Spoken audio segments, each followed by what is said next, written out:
Shalom semua. Terima kasih buat kesempatan yang diberikan and salam revival. Amin. Saudara, mari kita buka lagi ayat utama kita untuk bulan ini yang ada di Imamat 6 ayat 13. Imamat 6 ayat 13 berkata, harus dijaga supaya api tetap menyala di atas mezbah, janganlah dibiarkan padam. Haleluya. Saudara, jangan bosan ya, ini kedua kali. Pertama kali saya itu sharing firman Tuhan 2 kali berturut-turut. So bear with me supaya saya dan saudara juga mau belajar lebih dalam lagi firman Tuhan tentang menyalakan api ini. Karena apa yang mau saya sampaikan masih mungkin memperdalam apa yang sudah saya sampaikan minggu yang lalu. Tapi sebelumnya saudara, saya teringat kalau Tuhan Yesus kan ngajar di dalam Alkitab itu ada beberapa yang Tuhan ajarkan melalui parable atau perumpamaan, dan ada salah satu ajaran Tuhan Yesus tentang perumpamaan tentang perjamuan kawin anak raja. Di mana di dalam perjamuan kawin anak raja ini raja itu sendiri yang menyiapkan. Jadi bukan ratunya, bukan hamba-hambanya, bukan anaknya, tapi rajanya sendiri yang menyiapkan supaya pesta itu berjalan dengan lancar. Raja itu memerintahkan supaya dikumpulkan hewan-hewan yang baik, hewan-hewan yang tambun untuk dijadikan hidangan. Pokoknya semua yang terbaik itu raja itu persiapkan untuk tamu-tamunya. Lalu tiba hari H-nya di mana raja itu mengutus hamba-hambanya untuk memanggil tamu-tamunya untuk datang. Tetapi tamu-tamunya itu berkata, aku nggak bisa datang karena berbagai macam alasan. Ada yang berkata, aku harus pergi ke ladang. Ada yang berkata, aku harus mengurus usahaku. Dan berbagai macam alasan, dan mereka nggak mau datang. Dan kita tahu akhirnya raja itu sedikit sedih. Maka raja bilang ke hamba-hambanya, sekarang pergi lagi, tapi kumpulkan semua orang-orang yang ada di persimpangan jalan, supaya mereka datang. Pokoknya di dalam perjamuan kawin ini jangan sampai nggak ada tamu. Dan orang yang tadinya tidak diundang, malah mereka pada datang ke perjamuan kawin ini. Padahal di dalam perjamuan ini, semua yang terbaik udah raja sediakan. Mungkin makanannya secara buffet sudah disediakan melimpah ruah. Dan bukan cuma untuk memuaskan hawa nafsu makan aja, untuk memuaskan rasa lapar aja, tapi raja ini juga, kita percaya bahwa raja ini juga mau supaya di dalam pesta perkawinan ini, mungkin raja juga mau bercakap-cakap lebih intim lagi dengan orang-orang yang diundangnya, sehingga orang-orang ini juga bisa lebih tahu raja mereka lebih intim lagi, lebih dalam lagi. Kemudian raja mencoba sekali lagi untuk menyebarkan undangan, tapi kali ini yang kedua kali raja bilang kepada hamba-hambanya, ayo undang lagi sekali lagi orang-orang yang aku undang ini, tapi ditambah dengan suatu kata bahwa undangan ini adalah undangan yang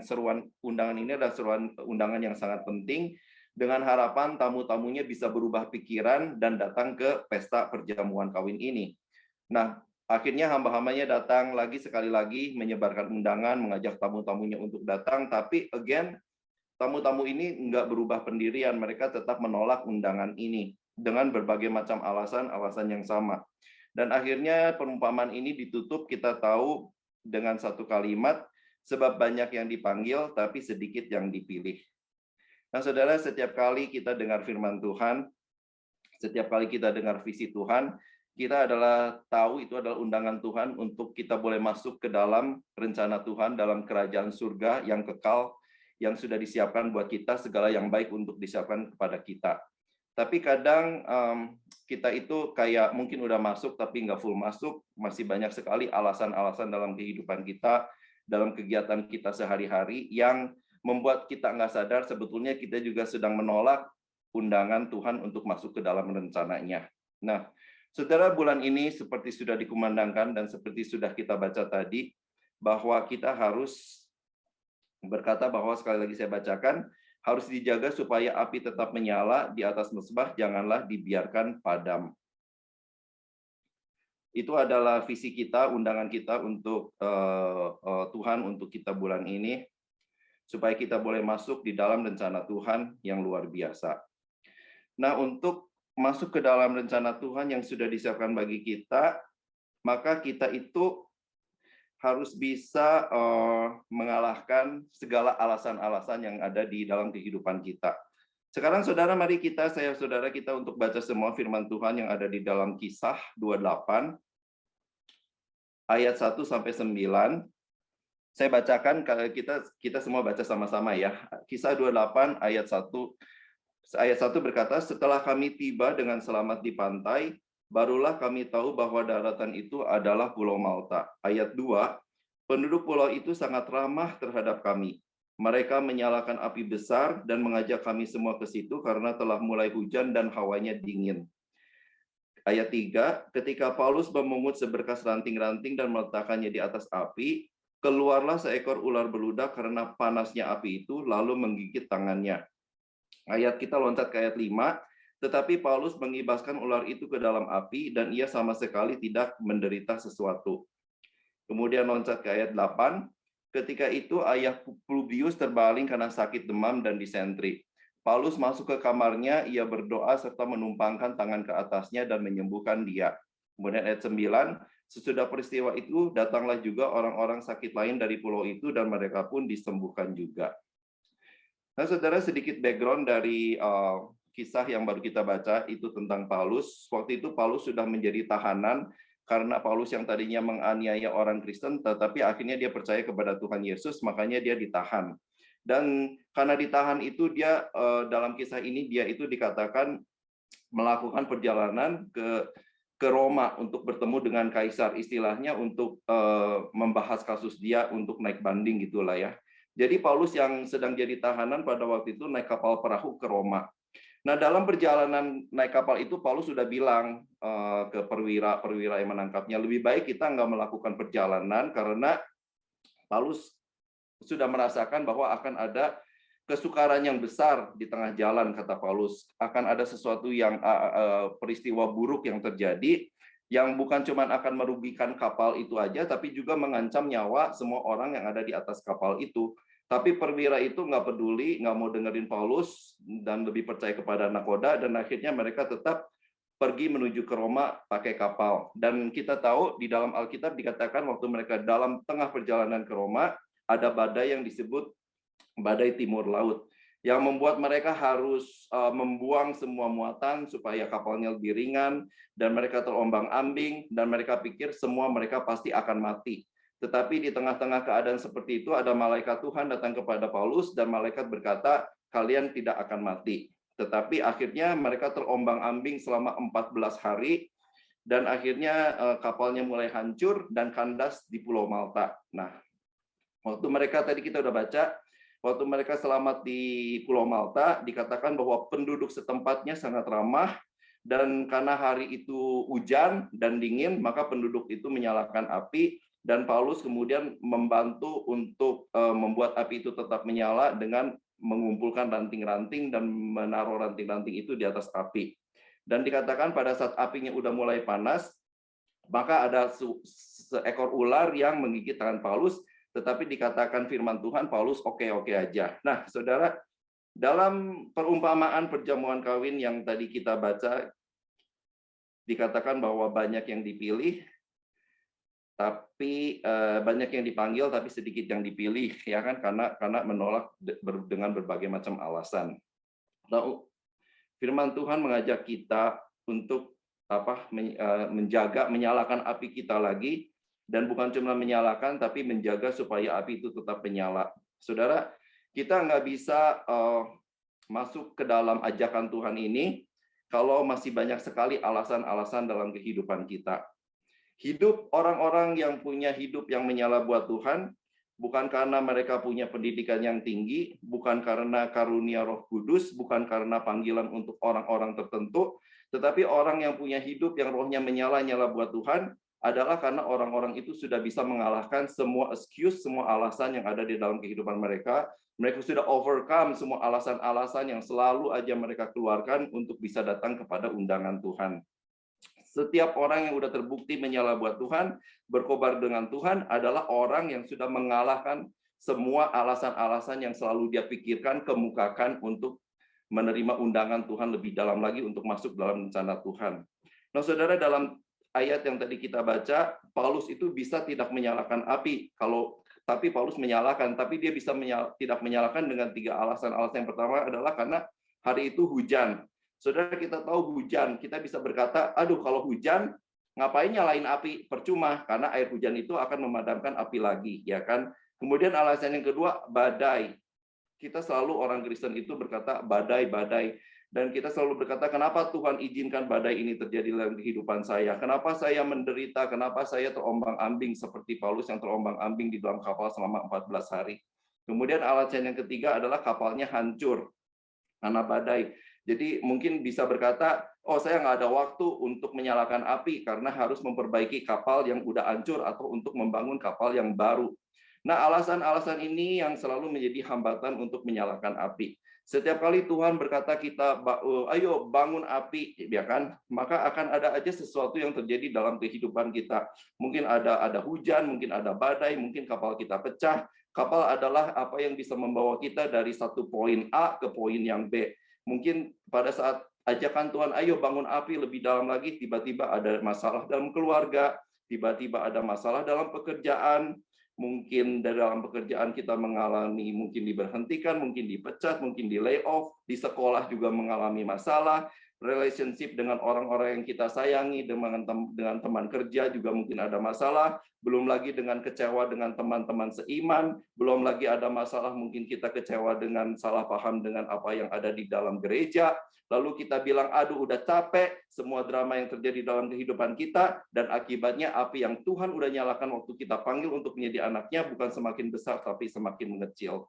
Belum lagi dengan masalah pribadi yang kita alami, yang belum bisa kita kuasai, dan kita merasa kita ini selalu gagal, masih jatuh bangun dalam dosa yang sama, masih punya hati yang kecewa, dan kadang semua itu membuat kita putus asa. Dosa yang sama terus berulang-ulang, bangkit dan jatuh lagi, bangkit dan jatuh lagi, keterikatan dengan sesuatu yang tidak berkenan kepada Tuhan, yang sudah kita akui kepada Tuhan, dan janji tidak melakukannya lagi, tapi kemudian kita masih dalam selang beberapa waktu melakukan lagi. Mungkin kita malah udah pernah memberikan kesaksian, kita udah menang, tetapi beberapa lama kemudian, beberapa bulan atau beberapa tahun, ada lagi hal yang kita buat, dan membuat kita itu menjadi lemah, dan akhirnya kita bilang capek semua drama ini, dan akibatnya ya itu api yang ada semakin kecil. Kita bilang kita udah nggak berdaya, semuanya seperti sia-sia, doa dan puasa yang dilakukan juga seperti sia-sia, seperti masuk dalam lingkaran yang terus berulang-ulang. Saya dulu pernah berapi-api, tetapi api ini sekarang nggak tahu kemana, mulai padam. Saya malas, saya bertempur dengan ranjang dan bantal saya kalah, masih kalah dengan ranjang, bantal, selimut untuk bangun pagi dalam doa, masih kalah bertempur dengan rasa ngantuk setiap pagi pada saat mau doa baca firman, masih kalah dengan fokus saya pada saat membaca firman Tuhan. Saya nggak bisa fokus 10 menit, kayaknya udah merasa ngantuk banget, mata berat banget baca firman Tuhan 10 menit. Sedangkan misalnya kalau kita through the social media, feeding segala macam, kita bisa habiskan berjam-jam, bisa fokus berjam-jam. Lalu belum lagi kita berkata ada badai dalam hidup saya, apa yang kita doakan mungkin tidak sesuai dengan apa yang kita harapkan, dengan kita ekspektasi kita, malah mungkin apa yang kita alami jauh dari kenyataan dengan apa yang kita harapkan, jawaban doa nggak dirasakan, dan mungkin sepertinya malah doa yang kita doakan nggak ada jawaban.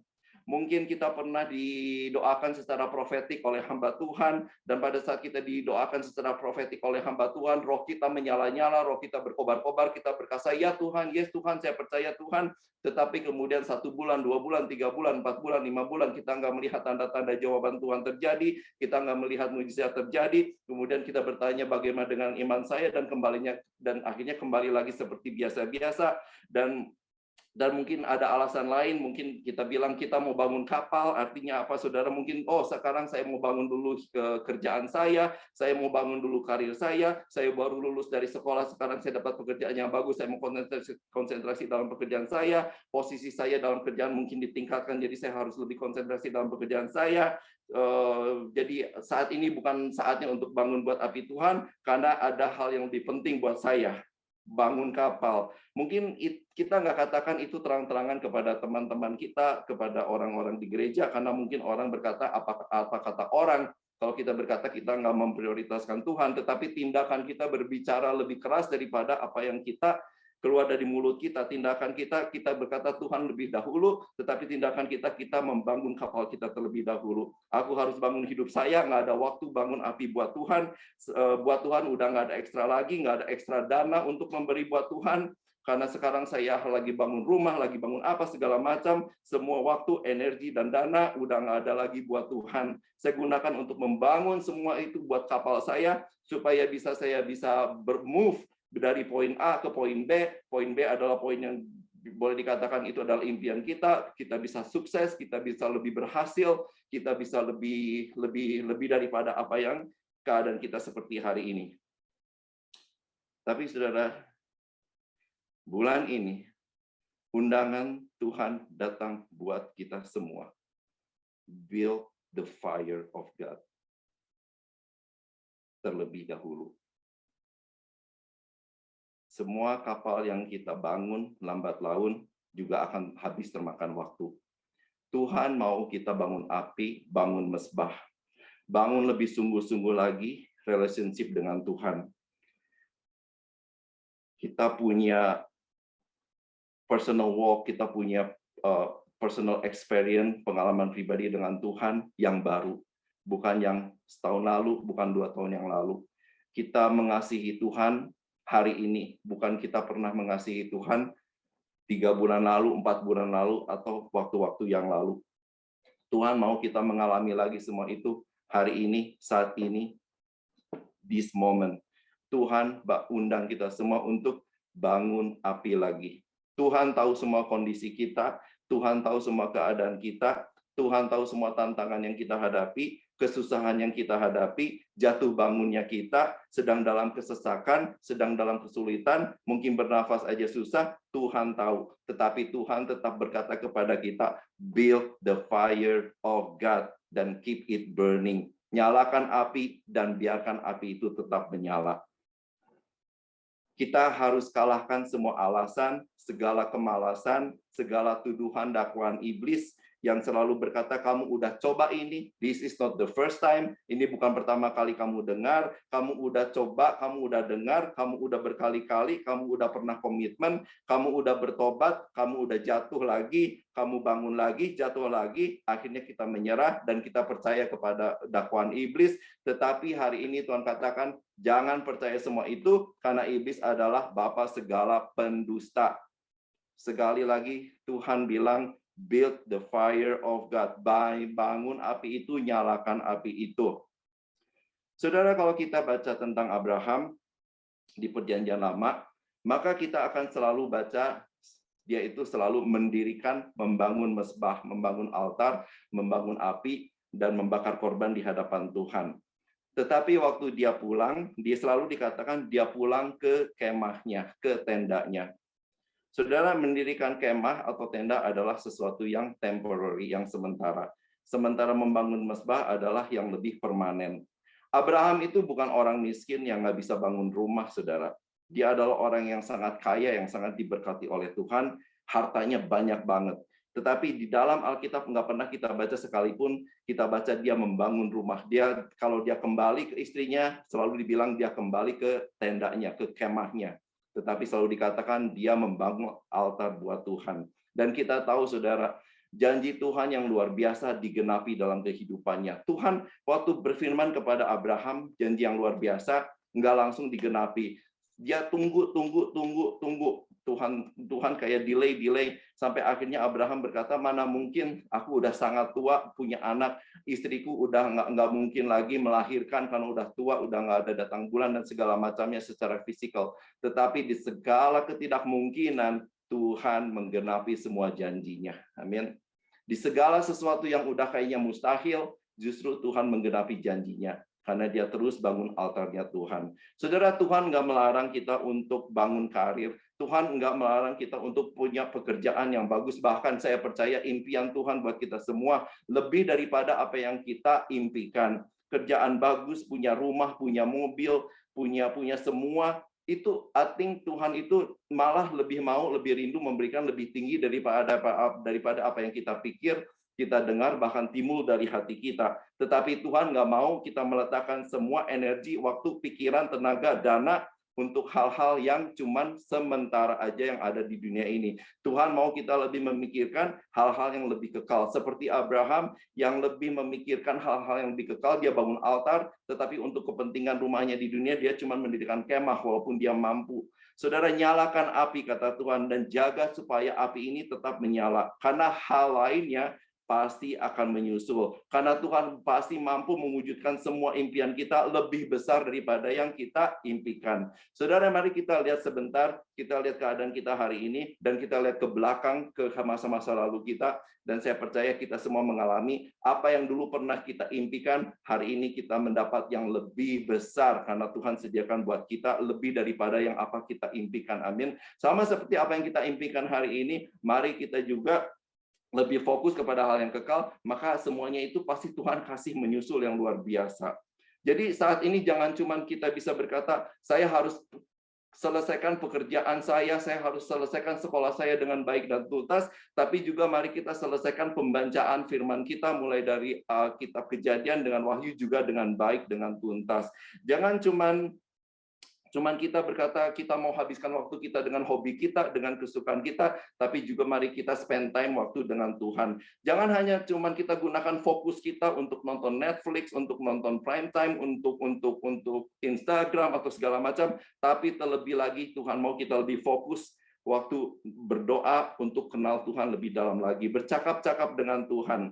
Undangan udah disebarkan, segala hal yang baik sudah disiapkan, jangan tolak undangan ini. Jadi jangan sampai kita itu udah dipanggil tapi jadi tidak dipilih. Tapi mari kita udah dipanggil tapi juga terpilih, walaupun memang setelah kita terpilih, jalan yang kita lalui sepertinya sempit, jalan yang kita lalui sepertinya nggak enak, tetapi kata firman Tuhan, jalan yang menuju ke kekekalan itu sempit, jalan yang lebar itu menuju kebinasaan. Kalau kita nyetir, kita seneng banget di highway, kita nggak seneng di jalan yang sempit, karena di jalan yang sempit kita harus lebih hati-hati, di jalan yang sempit kita harus lebih konsentrasi, supaya nggak nabrak, supaya nggak melanggar, dan segala macam. Tetapi jalan yang sempit itu, kata Tuhan, pilihlah, karena akan menuju pada kekekalan. Sedangkan jalan yang lebar, yang gampang, yang semuanya kita, yang bisa ngebut di highway, itu akan membawa kita kepada yang sementara, saudara.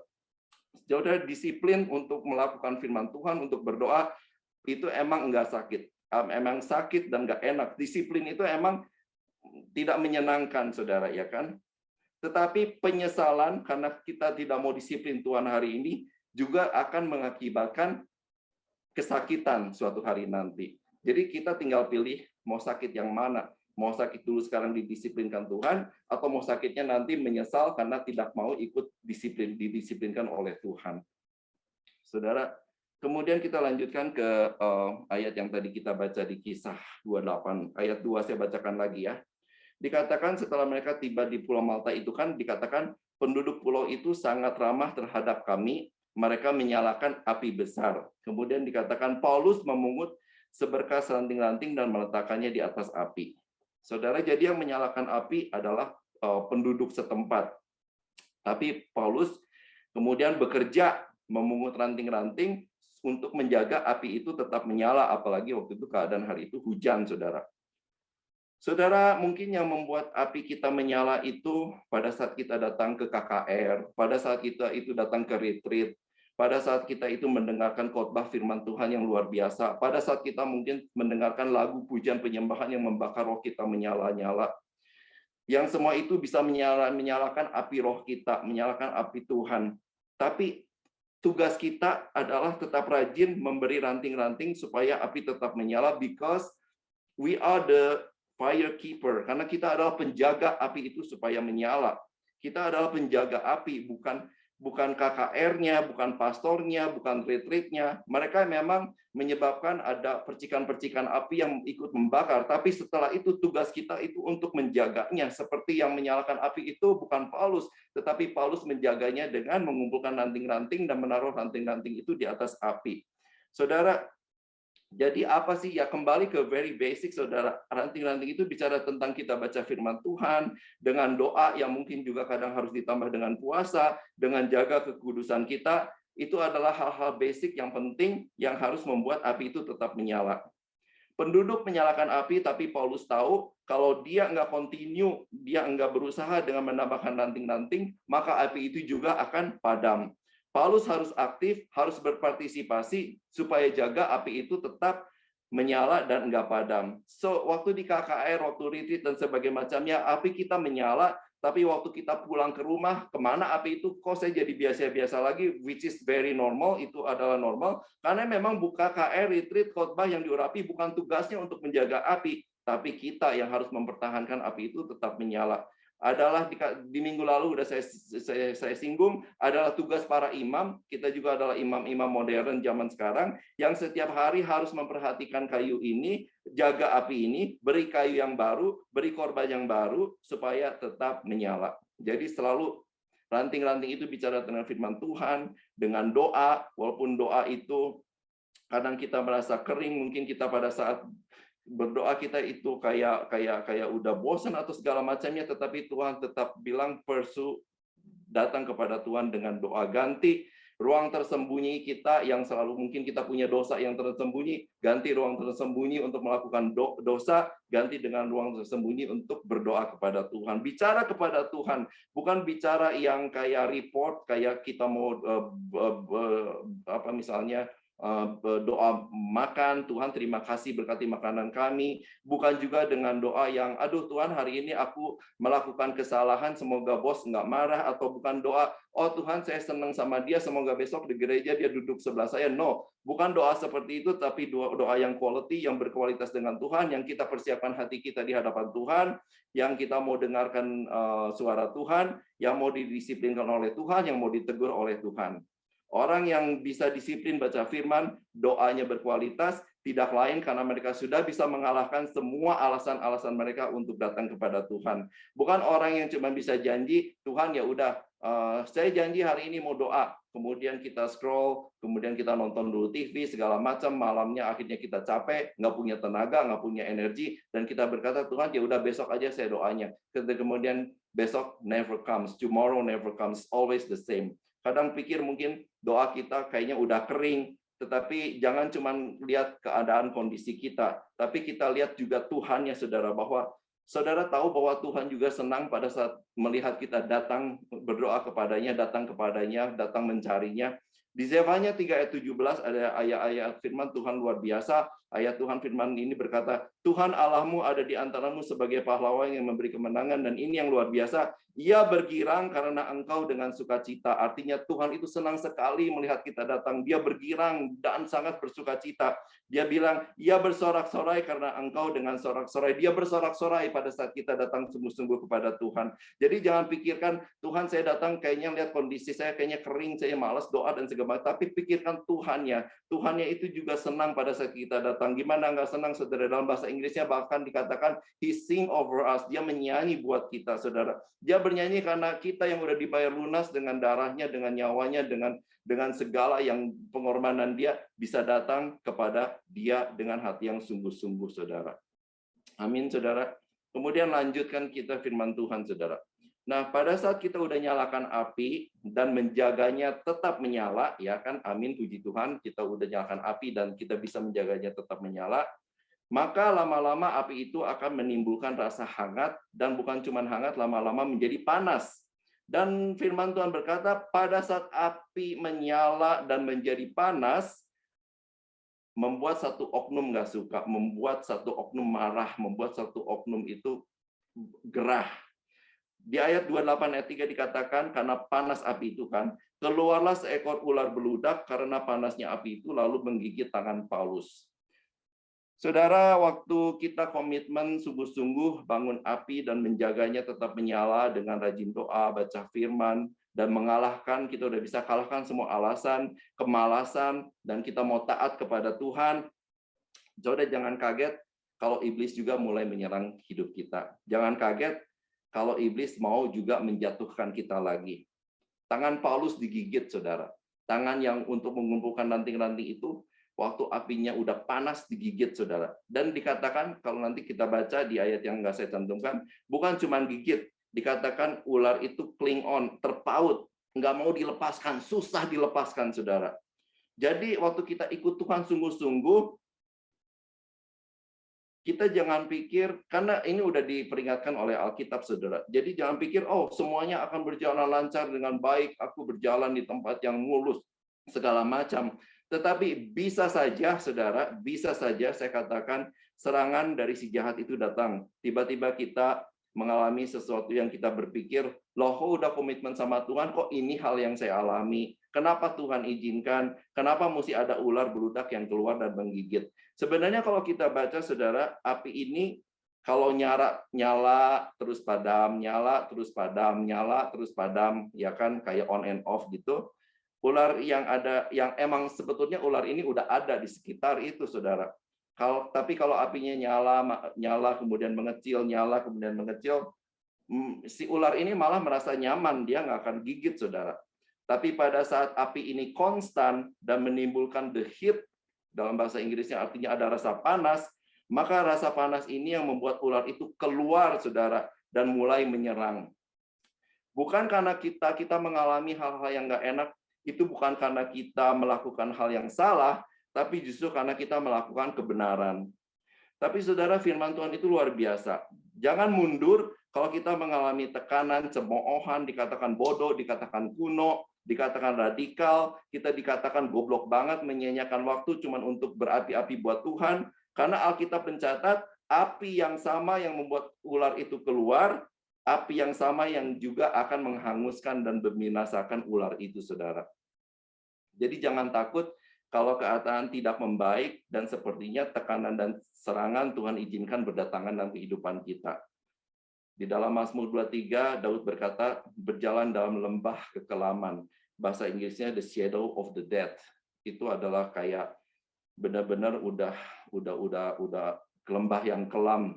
Tetapi dia bilang, aku tidak takut karena ada tongkat dan gada Tuhan yang menjaga. Saudara. Jadi kalau pada saat kita mengalami, nanti pada saat kita melakukan hal segala yang benar, kita berjalan, tiba-tiba mengalami hal yang nggak enak, seperti dalam lembah yang kelam, tetapi the shadow of the dead. Pertama kita mesti ingat, Daud berkata seperti berjalan di dalam the shadow of the dead. Artinya, kadang kita tahu bayangan itu lebih besar daripada aslinya. Iblis itu kalau kita sedang berjalan di dalam keadaan yang Tuhan izinkan nggak enak, selalu dibesar-besarkan ketakutan kita, kekhawatiran kita dibesar-besarkan. Karena bayangan itu selalu lebih besar. Kemudian yang kedua dikatakan, walk through the valley, berjalan. Jadi artinya kekelaman itu, apapun yang kita alami, itu adalah sementara, karena kita cuma passing through, karena kita cuma lewat. Dan yang ketiga, kalau ada bayangan, berarti ada cahaya Tuhan yang menyertai kita. Amin. Karena kalau nggak ada bayangan, itu gelap, nggak akan ada bayangan. Waktu kita berjalan, nggak ada bayangan, berarti nggak ada cahaya. Tetapi waktu kita berjalan dalam kekelaman, waktu kita melakukan kebenaran, dan kita tetap cling on sama Tuhan, maka api yang menyala di dalam kehidupan kita untuk Tuhan, itu juga yang akan mengalahkan semua tipu muslihat iblis. Dan kita tahu muslihat iblis itu datang untuk apa? Mencuri, menipu, membinasakan kehidupan kita, mencuri apa yang kita miliki. Sepertinya yang pertamanya emang enak, tetapi nanti minta bayar dengan segala apa yang kita punya, malah akhirnya nanti iblis itu selalu kita dibuat end up with nothing, nggak punya apa-apa. Karena saudara, takutlah justru kalau kita nggak punya api yang menyala. Karena api yang menyala itu justru adalah weapon, senjata kita untuk membakar ular itu, saudara. Dia harus lebih takut kalau nggak punya api. Jadi jangan bilang, oh dosa ini terus menempel, kenapa keterikatan ini terus menjerat, masih jatuh bangun, nggak apa-apa kalau kita masih struggle, saudara. Tetapi yang pasti kalau kita punya api, kita akan menjadi pemenangnya, saudara. Kalau ikat Tuhan sungguh-sungguh, jaga api tetap menyala, masalah boleh, keadaan nggak enak boleh datang, is okay, asal kita punya Tuhan. Tapi ya ini semua ada diingatkan di dalam Alkitab. Jaga api menyala untuk mengalahkan semua itu. Walaupun iblis mulai menyerang pikiran kita kemudian dikatakan, ngapain lu lagi berdoa lagi, masih sama juga, jatuh bangun juga, ngapain baca firman lagi, you will always be the same. Mau apa terus bangun altar dan nyalakan api kalau kamu tahu kamu selalu gagal. Itu pikiran-pikiran iblis, dia mau memadamkan api kita, karena tahu kalau kita tetap keep burning, kita tetap menyalakan api, jaga api, itu akan mematikan dia, saudara. Dia serang pikiran kita, tapi firman Tuhan datang kepada kita hari ini. Keep on praying, pursuing God, reading Bible, ditambah mungkin kadang-kadang kalau kita berdoa ditambah puasa, kemudian persembahkan hidup kita sebagai korban yang kudus berkenan, dan itu adalah semua usaha kita, seperti Paulus yang mengumpulkan ranting-ranting untuk membuat api itu tetap menyala. Saudara, apa yang menjadi struggle saudara saat ini? Apa yang membuat pikiran dan bahkan mungkin depresi, orang lain nggak ada yang tahu, tetapi Tuhan tahu, dan Tuhan bilang, tetap jaga api ini tetap menyala, saudara. Amin. Kemudian ayat-ayat yang terakhir. Di dalam ayat yang ke-8, setelah Paulus berhasil mengatasi membakar ular itu, si jahat itu, kemudian di ayat ke-8 kita baca, ketika itu ayah Publius terbaring karena sakit demam dan disentri. Paulus masuk ke kamarnya, ia berdoa serta menumpangkan tangan ke atasnya dan menyembuhkan dia. Sesudah peristiwa itu datanglah juga orang-orang sakit lain dari pulau itu dan mereka pun disembuhkan juga. Saudara, Paulus menumpangkan tangan yang digigit ular itu tadi, saudara. Dan tangan itu menyembuhkan ayahnya Publius, dikatakan firman Tuhan. Dan setelah ayah Publius sembuh, dikatakan orang sekampung mendengar dan banyak kesembuhan terjadi. Artinya, revival itu benar-benar terjadi, saudara. Bukan kebetulan Paulus itu jadi tahanan, bukan kebetulan Paulus itu ditangkap, bukan kebetulan Paulus itu mengalami badai timur laut, di tengah laut, bukan kebetulan kapalnya kandas, dan bukan kebetulan dia terdampar di Pulau Malta, bukan kebetulan dia digigit ular, karena Tuhan mau pakai Paulus supaya ada revival di Pulau Malta. Saudara, semua dalam kehidupan kita nggak ada yang kebetulan. Susahnya kita, senangnya kita, nggak ada yang kebetulan. Tuhan udah tahu, Tuhan udah rencanakan, karena Tuhan berkata tahun ini pasti ada revival. Amin. Tuhan udah tahu revival apa yang mau Tuhan berikan buat kita. Secara ajaib Tuhan mau kasih kepada kita. Tetapi sebelumnya, saudara, seperti inilah, saudara, mungkin kita mengalami segala tantangan, ada rintangan, iblis selalu menggagalkan, menyerang pikiran kita, kemudian kemalasan kita, alasan-alasan kita, mau menggagalkan semua rencana revival yang Tuhan mau adakan dalam kehidupan kita, saudara. Iblis juga tahu, makanya dia mencoba stop Paulus dengan menggigit tangannya, karena dia tahu, dan Paulus terus bakar api menyala, dan kemudian digigit tangannya, saudara, karena tahu akan ada revival, saudara. Iblis itu nggak tahu apa-apa, tapi dia bisa merasakan kalau orang keep on fire, keep on burning, justru dia itu seperti, kan pik kita, saudara. Kalau kitanya adem ayem, ya dia juga biarin karena nggak membahayakan dia. Tapi pada saat kita keep on fire, jaga api ini terus menyala, iblis mencoba menggagalkan semua rencana Tuhan dalam kehidupan kita, dan alangkah bodohnya kalau kita menyerah, karena kita tahu kalau kita jaga terus api ini tetap menyala, itu karena Tuhan mau kita mengalahkan semuanya, dan boleh terjadi, saudara. Revival dalam kehidupan kita boleh terjadi. Apa revival yang saudara harapkan? Kita tahu dalam gereja selalu dikatakan tentang kesehatan, tentang keluarga, tentang pekerjaan, tentang finansial. Dan itu tuh luar biasa, saudara. Apapun, saudara, kita mesti percaya Tuhan itu mampu berikan kepada kita. Jangan biarkan tahun ini berlalu dengan sia-sia lagi. Kita percaya inilah janji Tuhan, visi Tuhan pasti digenapi. Asal kita mau terus masuk dalam undangan Tuhan, masuk terus dalam rencana Tuhan, berjalan terus bersama dengan Dia, percaya terus dengan Dia, setia, jujur, taat, itu menjadi persembahan kita buat Tuhan, dan tetap berdoa, baca firman, mengenal Tuhan lebih dalam lagi. Dan saya percaya buat kita semua di tempat ini, saya berdoa, revival apapun yang saudara harapkan, yang saudara udah doakan selama ini, belum terjadi, biar tahun ini, dalam tahun ini, sebelum tahun ini berakhir, boleh terjadi semua di dalam nama Tuhan Yesus. Amin. Walaupun tetap kita mau, Paulus, saudara, setelah mengalami semua ini, apakah dia dibebaskan dari tahanan? Enggak, saudara. Dia masih tetap jadi tahanan, dan dia masih tetap dibawa ke Roma, saudara. Saudara, tetap layani Tuhan. Walaupun keadaannya nggak enak, masih kayak Paulus jadi tahanan, kan nggak enak, saudara. Dia udah dipakai Tuhan, tapi tetap jadi tahanan. Mungkin kita waktu tetap melayani Tuhan, nggak nyaman, ya kan, nggak enak. Tetapi it's okay, saudara. Selama kita punya Tuhan, ada yang menyertai kita, apa saja yang kita perbuat pasti dibuat Tuhan berhasil dan beruntung. Amin. So keep the fire, build the altar buat Tuhan,